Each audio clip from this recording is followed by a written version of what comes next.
Billionaire dad watches Waitress feed his disabled son and changes her life forever. The rain hammered against the diner's windows, a relentless drumbeat that mirrored the heaviness in Maggie's chest. She was used to the constant thrum of life, long shifts at Haven Street Diner, patrons who came and went, the noise, the smells, the grease, and the grit of Chicago. But tonight, the diner felt colder, quieter, and emptier than usual. The evening crowd had trickled down to just a few scattered souls. A trucker nursing his beer in the corner, a college student hunched over a laptop, lost in his world. Maggie, wiping down the counter, glanced outside and caught sight of a small figure by the diner's entrance. A boy no older than 8 sat alone in a wheelchair, his frail frame huddled under a faded blanket, his dark hair plastered to his forehead from the rain. Maggie's heart twisted in an instant. Without thinking, she grabbed a towel from the back and hurried outside, her shoes slapping against the wet pavement. "Hey, sweetie," she called softly, crouching beside him, her voice gentle against the storm's howl. "What are you doing out here all alone?" The boy lifted his gaze, his wide blue eyes filled with uncertainty. "I'm waiting for someone," he mumbled, his voice barely audible. Maggie scanned the street, but it was empty, no sign of a guardian in sight. She kneeled beside him, her instincts kicking in. "You can't stay out here in this mess. Come inside with me, okay?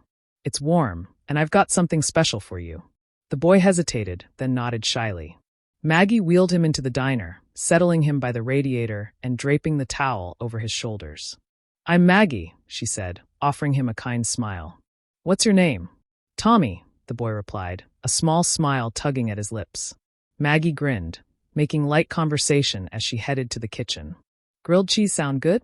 She didn't wait for an answer, already busy preparing the comforting meal. Minutes later, she returned with a steaming plate and a mug of tomato soup. "This one's on me," she said, tucking a napkin into his lap. Tommy's eyes lit up as he took a bite, the cheese stretching in gooey strings. "This is the best thing I've ever had," he said, his voice full of wonder. Maggie chuckled and sat across from him, chatting about silly things, favorite superheroes, best cartoons, anything to keep that smile on his face. As they talked, something about Tommy's joy soothed the edges of Maggie's own tired soul, reminding her of the kindness her grandmother had always encouraged. What Maggie didn't know was that across the street, hidden in the shadows, a sleek black Bentley sat idling in the rain. Inside, Victor Grayson, the CEO of Grayson Technologies, watched the scene unfold through the diner's glass windows, his sharp gray eyes focused on the boy and the woman who had so easily offered him care. At 45, Victor had seen it all: wealth, power, influence. But what he saw in Maggie's eyes was something he hadn't encountered in years: true, guarded kindness. And as he watched her feed Tommy without a second thought, without even knowing who he was, Victor felt a stir inside him. Something that could only be described as awe. It was a feeling he hadn't felt in a long time, and it would change both their lives forever. Victor couldn't stop thinking about Maggie as he sat in the back of the Bentley, the city lights flickering outside the tinted windows. He'd been to countless business meetings, negotiating deals with billion-dollar companies, making decisions that affected thousands. But tonight, his mind was consumed by a waitress, a stranger who had fed his son without a second thought. The warmth in her gesture, the kindness in her smile, it felt like something from a world he no longer knew. His thoughts were interrupted by a call from his assistant, Clara. "Sir, you wanted me to look into her." "I've got the file." Victor took a deep breath, his fingers tapping nervously against the leather seat. "Send it to me." By the time he arrived back at his penthouse overlooking Lake Michigan, the folder was waiting on his desk. Maggie Harper, 28, a waitress at Haven Street Diner for 5 years. Barely scraping by. No family, no college degree, but a history of helping people when she had nothing to give. She was the kind of person who did the right thing when no one was looking. Victor's heart tightened as he flipped through the pages, the details of her life forming a picture that felt painfully familiar to him. She was someone who lived in the margins, who knew what it meant to struggle but still found a way to be generous, even when it hurt. He admired that more than he cared to admit. The next morning, he didn't waste any time. He called Clara into his office. "Find her. I want to meet her." Clara raised an eyebrow but said nothing. By the time the clock struck noon, Victor had arranged for Maggie to meet him at his office. She arrived, looking out of place in the sleek modern lobby of Grayson Technologies, her worn-out sneakers and faded jeans in stark contrast to the polished glass walls and designer suits surrounding her. Victor greeted her with a cool handshake, trying to mask the intensity of his curiosity. He led her to his office, where they sat in silence for a moment before he spoke. "I saw what you did last night," he said, his voice low, almost reluctant. Maggie shifted in her seat, her eyes wide, clearly taken aback. I don't understand. What are you talking about?" Victor's gaze softened slightly. "Tommy. My son." He let the words hang in the air. "You took care of him. You didn't ask for anything in return. You just helped him. I've been thinking about it all night." Maggie's breath caught in her throat. She hadn't realized who Tommy's father was when she'd offered him that sandwich. Hadn't known the man watching from across the street had billions to his name. She shifted uncomfortably in her seat, unsure of where this conversation was going. "Look, I didn't mean to overstep," she said, her voice faltering. I couldn't leave him out there in the rain. He's just a kid, That's what I'm offering you," Victor interrupted, leaning forward. "A chance. To do more. I want you to work for me, Maggie. I want to offer you a job at Grayson Technologies." Her jaw dropped. "A job?" she stammered. "What kind of job? I don't know anything about tech. I'm just a waitress." "I don't need you to know about tech," Victor replied firmly. "I need someone with a heart like yours. Someone who does the right thing, even when no one is watching. That's rare. You're rare." He paused, searching her eyes, looking for any sign that she might understand what he was offering. "I can offer you 6 figures, benefits, the works. But more than that, I can offer you a chance to change your life." Maggie's mind raced, her thoughts spinning. This couldn't be real. She'd been struggling to pay rent, skipping meals, barely getting by. And now here was a billionaire offering her a life she could never have dreamed of. Her hands trembled as she shook her head. "I don't understand." "Why me?" Victor's gaze hardened slightly, the weight of his words heavy in the room. "Because you saw my son. Not my name. Not my money. You saw him as a person, not as some rich man's kid. That's rare. And I need someone like that on my team." Maggie's heart raced, the world spinning around her. This wasn't a dream. This was a chance to escape. Everything. Everything she'd been running from. But was she ready to take it? Could she leave everything she knew behind and step into this unfamiliar world? The uncertainty lingered in the air, thick and heavy, as she stared at the man across from her. He was offering her a lifeline. But would she grab it? The days that followed were a blur for Maggie. Her mind kept returning to that meeting with Victor, to the envelope he had handed her, to the promise of a life she'd never imagined for herself. She was used to being invisible, to blending into the background of her own existence. But now Victor Grayson, a man who had built an empire with his own hands, was offering her a seat at the table. A chance to change everything.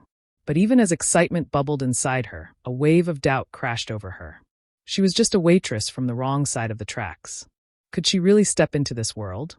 The world of billion-dollar deals, polished boardrooms, and ruthless ambition? She spent sleepless nights pacing her small apartment, trying to make sense of it all. Her phone buzzed in the middle of the night. It was Clara, Victor's assistant. "Maggie, are you available tomorrow? Victor wants you to meet the team. He's serious about this." Clara's tone was as businesslike as ever, but Maggie could hear the undertone of something else, perhaps a glimmer of disbelief. Maggie agreed reluctantly, her heart racing as she prepared for her first day at Grayson Technologies. The next morning, she stood in front of a massive glass building, feeling completely out of place in her worn-out clothes. Inside, the elevator shot upward, and as she stepped into the high-rise, she was met by an immaculate receptionist and a sea of people in designer suits. The air smelled of fresh coffee, and the hum of whispered conversations filled the space, a far cry from the comforting clink of dishes and chatter she was used to at the diner. She was led into a sleek conference room where a team of executives was waiting. Victor was already there, his presence commanding the room. His eyes met hers, and for a moment, she saw the same vulnerability he had shown when he first spoke to her, before the walls came up again. "This is Maggie Harper," Victor introduced her, his voice steady, but with a trace of something else. "She's going to be joining us." The room fell silent for a moment, as if everyone was trying to make sense of what was happening. Maggie felt the weight of their stares, their judgment, as if they were sizing her up, wondering why a waitress from a small diner was now sitting among them. But Victor's unwavering confidence seemed to fill the room, and she sat up straighter. For the first time, she realized that perhaps Victor saw something in her that they didn't. They didn't know her. Her heart. Her values. They didn't know that, Even in the face of exhaustion, she'd give her last dollar to someone in need. That even in the hardest moments, she still believed in kindness. The next few weeks were a whirlwind. Maggie was introduced to a side of the business world that felt alien to her: board meetings, strategy sessions, endless emails. There was so much to learn, and she felt like she was drowning in the information. But what kept her going was the thought of Tommy. His smile. The way he'd lit up when she handed him that grilled cheese sandwich. That moment, that simple act of kindness, had led her here. She couldn't let it go to waste. But as she navigated this new world, things weren't as easy as she'd hoped. There were whispers behind her back. Subtle glances. People questioning why she was there. Why Victor had hired her. Some thought it was a publicity stunt. Others believed she was a charity case. Maggie had heard them, overheard their hushed voices in the break room. And it stung. But she didn't let it show. She focused on the work, on proving herself in this foreign world, where everyone seemed so polished and sure of themselves. It wasn't until the security breach that things really began to unravel. One afternoon, Clara came to Maggie's desk with a worried look on her face. "Maggie, we have a problem," she said, her voice low. "There's been a leak. Sensitive company information has been getting out. Victor thinks it might be you." Maggie's heart sank. "What? Me? I don't even know half the stuff around here." Clara hesitated, looking over her shoulder before leaning in closer. "It's not just about what you know. Someone saw you talking to a guy from a rival firm last week at Haven Street Diner. The timing's suspicious." Maggie froze. She remembered the man, an old regular from the diner who had struck up a conversation with her about her new job. She hadn't thought anything of it then. But now it could cost her everything. Her pulse quickened, the weight of the accusation settling on her shoulders like a boulder. "I didn't leak anything," she whispered. "Anything," she whispered, more to herself than to Clara. "I swear," Clara nodded, her face pale. "I believe you. But we need to figure out who did this, fast. Victor's already got his doubts." And just like that, the life Maggie was building in this new world came crashing down around her. Victor's office had never felt colder. Maggie stood in front of him, her heart pounding in her chest as he studied her, his sharp eyes scanning her every movement. The tension was thick in the air, and for the first time since she'd joined Grayson Technologies, she felt utterly exposed. The accusations of the leak hung over her like a dark cloud. Victor's voice was calm, but edged with the kind of authority that only someone in his position could carry. "Maggie, I took a chance on you. I need you to tell me the truth. Did you leak company information?" Maggie's stomach twisted into knots. She opened her mouth to speak, but the words caught in her throat. She couldn't understand how this was happening. She had given everything to this job, worked day and night to prove herself. How could anyone think she would betray them? How could anyone think she would betray him? "Victor," she whispered, her voice shaking. "I swear I didn't leak anything. I don't even know enough about the business to." "Then how do you explain this?" Victor interrupted, sliding a folder across the desk to her. Maggie hesitated, then picked it up, her fingers trembling as she opened it. Inside were emails, transcripts, and evidence that seemed to link her to the leak. Her chest tightened as she scanned through the documents, her breath coming in shallow gasps. This couldn't be real. She didn't recognize the names in the documents, didn't remember any of the conversations. I don't know anything about this," she said, more to herself than to Victor, the reality of the situation crashing down around her. "I didn't do this." There was a long silence between them. Victor studied her, his gaze piercing, his jaw clenched as if battling some internal war. Maggie's mind raced. Who would do this to her? Who would frame her like this? She had no enemies. The only people she ever interacted with were her coworkers, and they barely knew her. Then it hit her like a wave. The man at the diner, the one who had asked about her new job. Could he have been working with someone from the rival firm? Could this all be part of some plan to take down Grayson Technologies? "Victor," Maggie said suddenly, her voice urgent. "There was a guy at the diner, a regular.